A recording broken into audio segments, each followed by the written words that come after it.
in terms of education and how cultural competence works into that, it's difficult to come here as a university student if you are having to navigate all kinds of differences on top of being an English as a second language speaker, for example, on top of a very vigorous academic requirements that we have at Case Western at least.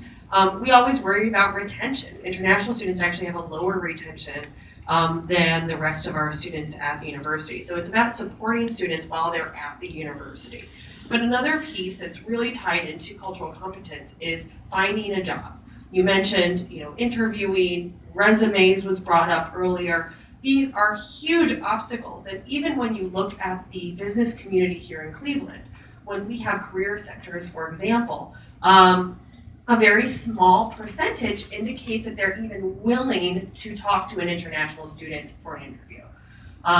Students have so many obstacles, be visas, be immigration oriented. A large obstacle is also the openness to working with an international student. Being able to have that few minutes to talk to someone and see how bright and fascinating they could be and how they could really bring a new idea into a company or a new technique that might not be something that we would normally think of because of culture.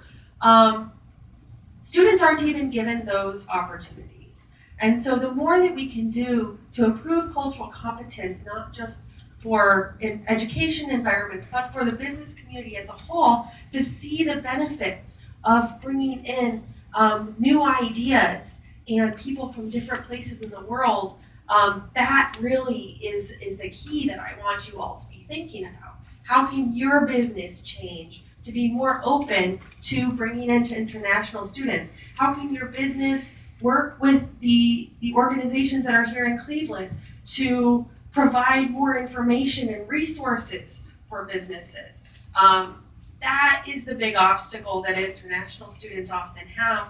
It's difficult as it is, and then you have this wall about finding a job and staying here. Thanks, Cami.